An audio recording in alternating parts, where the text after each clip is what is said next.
ایک بادشاہ تھا، اس کا ایک وزیر تھا جو بڑا لائق فائق آدمی تھا، اور بادشاہ اس کو بہت پسند کرتے تھے، لیکن اس کی ایک عادت بادشاہ کو ناپسند تھی، اور اس کی ناپسندیدگی کے باوجود وہ وزیر سے بڑی محبت کرتے تھے۔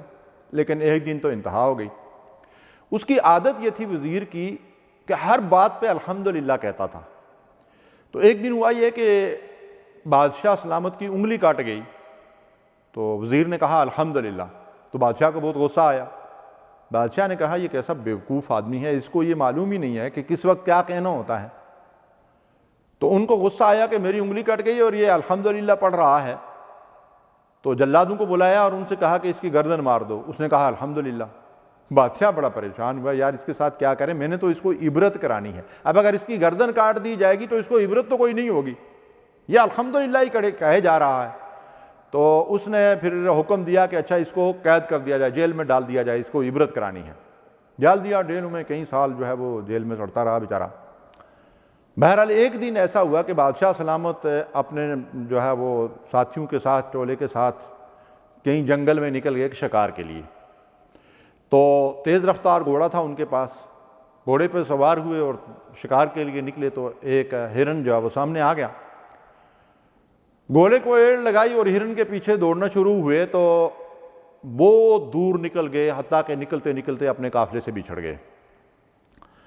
جب ایسے مقام پہ پہنچے کہ وہاں آگے کوئی قبیلہ آباد تھا، اور وہ جنگلی قسم کا قبیلہ تھا، اس قبیلے میں ایک روایت تھی کہ وہ ہر سال آنے والے دن، جو اسی دن ان کا وہ دن بنتا تھا، ایک آدمی کی قربانی دیا کرتے تھے۔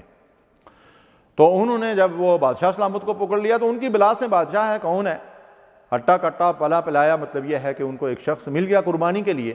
تو انہوں نے اپنے سردار کے پاس اسے پیش کیا قربانی کے لیے، تو سردار نے اس بادشاہ کو سر سے پاؤں تک چیک کیا، تو دیکھا کہ اس کی ایک انگلی کٹی ہوئی ہے۔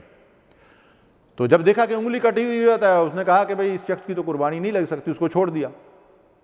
تو بادشاہ سلامت بچ گئے، آزاد ہو گئے، واپس آ گئے۔ تو واپس جب وہ اپنے دربار میں پہنچے تو انہوں نے اپنے درباریوں سے کہا کہ بڑا عجیب حادثہ ہوا ہے، اور وہ جس شخص کو، وزیر کو میں نے جیل میں ڈالا ہوا ہے، اس نے میری انگلی کٹنے پر جو الحمدللہ کہا تھا، اس کی حکمت تو میری سمجھ میں آ گئی، ذرا اس کو نکال کے لے آؤ۔ 5 سال کے بعد کہتے ہیں کہ اس شخص کو جیل سے نکالا گیا، لایا گیا۔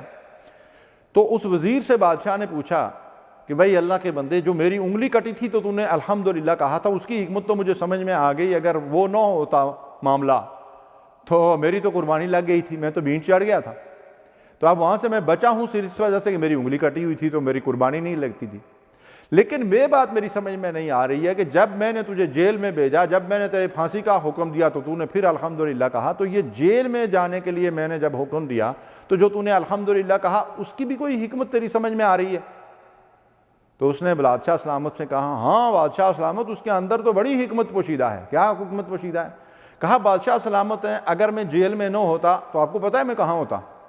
آپ شکار کے لیے گئے تھے، میں آپ کے ساتھ ہوتا۔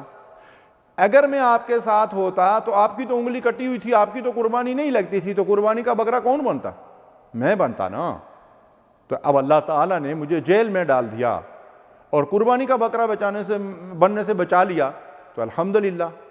بادشاہ سلامت کی بڑی اس کی مطلب یہ ہے کہ ذہانت اور عقل و فہم و فراست کی جو ہے وہ داد دی۔ اب میں اور آپ سوچیں کہ کیا ہمارا زندگی میں یہ رویہ ہے کہ الحمدللہ علی کل حال؟